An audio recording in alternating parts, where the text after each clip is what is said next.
ഞാൻ ഗാഥ. എല്ലാവർക്കും ഗാഥാസ് ക്രിയേറ്റീവ് സ്റ്റുഡിയോയിലേക്ക് സ്വാഗതം. അപ്പോൾ ഇന്നത്തെ ഒരു വീഡിയോ എന്ന് പറഞ്ഞാൽ ഒരു ബോട്ടിൽ ആർട്ടാണ്.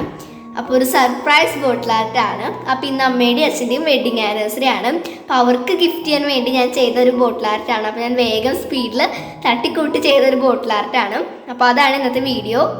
അപ്പോൾ ആ ബോട്ടിലും ഈ ബോട്ടിലും പിന്നെ ഒന്ന് രണ്ട് ഗിഫ്റ്റ് കൂടി ഉണ്ട്. അപ്പോൾ ഞാൻ അതുകൂടി ഒന്ന് കാണിച്ചു തരാം. ഞാൻ ഇതൊരു ബോക്സിലൊക്കെ ആക്കിയിട്ടാണ് വെച്ചെടുക്കുന്നത്. കേക്ക് വാങ്ങിയപ്പോൾ കുറച്ച് മുമ്പ് കിട്ടിയ ഒരു ബോക്സാണ്.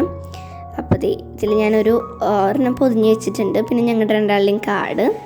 അപ്പോൾ ഇത് ആദ്യം ഞാൻ എൻ്റെ കാർഡ് കാണിക്കാം. ഞാൻ ഹാപ്പി വെഡിങ് ആനിവേഴ്സറി അച്ഛ അമ്മ അച്ഛന്ന് എഴുതിയിട്ടുണ്ട്. തുറക്കുമ്പോൾ ഇങ്ങനെ വരുന്നൊരു കാർഡാണ്.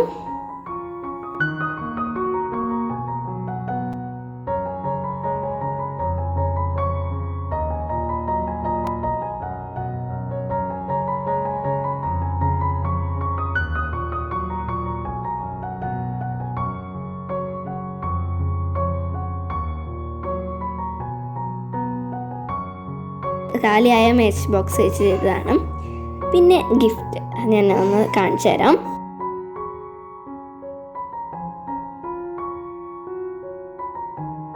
അപ്പോൾ ഇതൊരു മഗ്ഗാണ്. റെഡ് കളറിൽ ഒരു ഹാർട്ട് ഷേപ്പൊക്കെ ഉള്ള ഒരു മഗ്ഗാണ്. 2 ഡോൾസൊക്കെ ഇരിക്കുന്നുണ്ട്. അപ്പോൾ ഇത് ഗ്ലാസിൻ്റെ മഗ്ഗാണ്. അപ്പോൾ ഞാൻ വിചാരിച്ചു അതിൽ കോഫിയൊക്കെ കുടിക്കാമല്ലോ എന്നുകൂടി വിചാരിച്ച് വാങ്ങിയതാണ്. ഗ്ലാസിൻ്റെ ആണ്. നമുക്ക് നേരെ വീഡിയോയിലോട്ട് പോവാം. ആയിട്ട് ഞാൻ അമ്മയുടെയും അച്ഛൻ്റെയും കല്യാണത്തിൻ്റെ ഒരു ഫോട്ടോ എടുത്തിട്ടുണ്ട്. എന്നിട്ട് അതിൻ്റെ ബാക്ക്ഗ്രൗണ്ട് ഒന്ന് കട്ട് ചെയ്തെടുക്കാം. ഞാൻ ഇങ്ങനെ കട്ട് ചെയ്തെടുത്തിട്ടുണ്ട്. ഇനി ഞാൻ ഇങ്ങനെ ഒരു ബോട്ടിലാണ് എടുക്കുന്നത്, റൗണ്ട് ഷേപ്പിലും. അതുമേ 2 കൂട്ട് ബ്ലാക്ക് കളറ് സ്പോഞ്ച് വെച്ചിട്ട് അപ്ലൈ ചെയ്തെടുത്തിട്ടുണ്ട്. നമുക്ക് അങ്ങനെ കുപ്പിയുമ്പോൾ വയ്ക്കുമ്പോൾ കാണാം. നമുക്ക് അധികം ഇങ്ങനെ കുറച്ച് നല്ല കട്ടിയാണല്ലോ ഫോട്ടോ.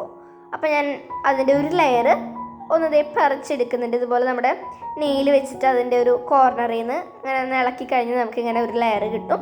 അപ്പോൾ കുറച്ചുകൂടി നൈസാവും. ഒരു തിൻ ലെയർ മാത്രമേ ഇനി ഉണ്ടാവുള്ളൂ. എന്നിട്ട് ഞാൻ ജസ്റ്റ് ഫെവിക്കോൾ വെച്ചിട്ടൊന്ന് ഒട്ടിച്ചിട്ടുണ്ട്. എന്നിട്ട് ഇനി ഒരു ത്രെഡാണ്. ഇത് നല്ല കട്ടിയുള്ളൊരു ടൈപ്പ് ത്രെഡാണ്. എന്നിട്ട് ഞാൻ കട്ടിയുള്ളത് എടുക്കണം കേട്ടോ. അല്ലെങ്കിൽ നമുക്കിത് അങ്ങനെ എന്താ പറയുക, ഹൈലൈറ്റ് ചെയ്ത് നിൽക്കാൻ വേണ്ടിയിട്ട് വേറെ കളറൊക്കെ കൊടുത്തിട്ട് ചെയ്യാനുള്ളതാണ്. അപ്പോൾ കുഞ്ഞ് ത്രെഡാണെങ്കിൽ നമുക്ക് കാണില്ല. അപ്പോൾ ഞാൻ മുകളിലും ചുറ്റി, പിന്നെ ആ ഒരു റൗണ്ടിലെ ബോട്ടിലിൻ്റെ ആ റൗണ്ടിലും ചുറ്റി. എന്നിട്ട് ഞാനത് എടുത്തു ഫോട്ടോ അതിൻ്റെ ഉള്ളിൽ ഒതുങ്ങും എന്നറിയാൻ വേണ്ടിയിട്ട് ഞാൻ വെച്ചിട്ട് റൗണ്ട് ആക്കിയതാണ്. എടുത്തു. ഞാൻ ഫെവിക്കോൾ വെച്ച് ഒട്ടിച്ചപ്പോൾ തീരെ ഒട്ടണില്ല. അപ്പോൾ ആ ഫെവിക്കോളിൻ്റെ പാടൊക്കെ ഉണ്ടായിരുന്നു. അപ്പോൾ ഞാൻ അത് ബ്ലാക്ക് കളറ് വെച്ചിട്ട് തന്നെ ഒന്നുകൂടി ചെയ്തു കേട്ടോ, സ്പോഞ്ച് വെച്ചിട്ട്. പിന്നെ നമ്മുടെ നൂലൊട്ടിച്ചില്ലേ, ആ ത്രെഡ് ഒട്ടിച്ചപ്പം അതിൻ്റെ അപ്പുറത്തൊക്കെ ഫെവിക്കോള് കാണുന്നുണ്ട്. അത് എന്തായാലും ഈ ഫെവിക്കോള് ഡ്രൈ ആയി കഴിഞ്ഞാൽ ട്രാൻസ്പെറൻ്റ് ആവും. അത് പ്രശ്നമില്ല. എന്നിട്ട് ഞാൻ എല്ലാം കൂടി ഒന്ന് ബ്ലാക്ക് കളർ കൊടുത്തു. നല്ല പോലെ ഡ്രൈ ആയതിനു ശേഷം മാത്രമേ നമ്മൾ ഹൈലൈറ്റ് ചെയ്യാൻ പാടുള്ളൂ. അല്ലെങ്കിൽ നമ്മൾ ഹൈലൈറ്റ് ചെയ്യുന്നതൊന്നും കാണില്ല. അപ്പം എല്ലാവരും ഡ്രൈ ആയിട്ട് ചെയ്യാൻ ശ്രദ്ധിക്കണം. എന്നിട്ട് നമ്മൾ ആ ത്രെഡ് മാത്രം ഒരു ഗോൾഡൻ കളർ, അത് ഞാൻ ഗോൾഡൻ കളർ പെയിൻ്റ് ആയിരുന്നു എടുത്തിട്ടുണ്ടായിരുന്നേ. അപ്പം കണ്ട അധികം അങ്ങനെ കാണുന്നില്ല അത്.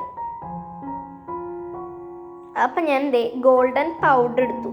അത് ക്രാഫ്റ്റ് പെയിൻ്റൊക്കെ വാങ്ങുന്ന ഷോപ്പിൽ അവൈലബിൾ ആണ്. അങ്ങനെ സിൽവറിൻ്റെയും എല്ലാം പൗഡർ കിട്ടും. ഞാൻ അത് വെച്ച് ചെയ്തപ്പോൾ പെട്ടെന്ന് ഇത് ഡ്രൈ ആവാനൊന്നും സമയം വേണ്ട. വേഗം ഡ്രൈ ആവുന്നില്ല, അതങ്ങനെ വേഗം ആക്കിക്കോളും. നമുക്ക് പെയിൻ്റ് ആണെങ്കിൽ കുറച്ച് ഡ്രൈ ആവാൻ വെക്കണം. ഇതിപ്പോൾ ഞാൻ ഹൈലൈറ്റ് ഒക്കെ ചെയ്ത് കഴിഞ്ഞു. ഇനി അച്ഛൻ്റെ അമ്മയുടെയും ആ ഫോട്ടോ ഇല്ല, ആ ഫോട്ടോ ഞാൻ ഒട്ടിച്ചു കൊടുക്കാൻ പോവാണ്. ഫെവിക്കോൾ വെച്ചിട്ട് ഒരിക്കലും ഒട്ടില്ല. ഞാൻ ഗ്ലൂ ഗണ്ണ് വെച്ചും ചെയ്ത് നോക്കി. ഗ്ലൂ ഗണ്ണ് ആകുമ്പോഴും തീരെ ഫിനിഷിങ് ഇല്ലാണ്ടാണ് ഒട്ടുന്നത്. പിന്നെ ഞാൻ ഫ്ലെക്സ് കിക്കാണ് എടുത്തിട്ടുള്ളത്. ഇത് വെച്ച് അടിപൊളിയായിട്ട് നല്ല പോലെ തന്നെ ഒട്ടും കേട്ടോ. ഫ്ലെക്സ് കിക്കാണ്. അത് വെച്ചിട്ട് ഇങ്ങനെ ഒട്ടിച്ച് കഴിഞ്ഞാൽ നമുക്ക് ഇങ്ങനത്തെ സാധനങ്ങളൊക്കെ വേഗം ഒട്ടിക്കാവുന്നതാണ്. ഇതിന് ഗ്ലൂ ഗണ്ണ് പറ്റില്ല. അത് ഇങ്ങനെ കുപ്പിയുമ്പോൾ ഒട്ടിക്കുമ്പോൾ ഒന്നെങ്കിൽ അത് ഗ്ലൂ ആക്കുമ്പോൾ അത് കുറച്ച് പൊങ്ങി നിൽക്കും, പിന്നെ അത് ശരിക്കും ഒട്ടുമില്ല.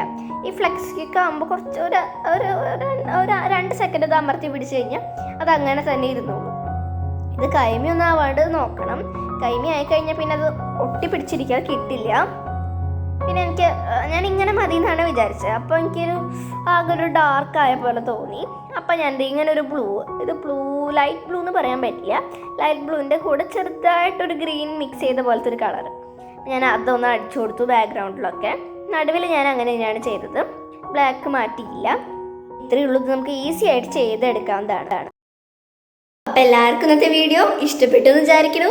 ഇഷ്ടപ്പെട്ടെങ്കിൽ ലൈക്ക് ചെയ്യണം, കമൻറ്റ് ചെയ്യണം, സബ്സ്ക്രൈബ് ചെയ്യണം. അപ്പോൾ ബൈ.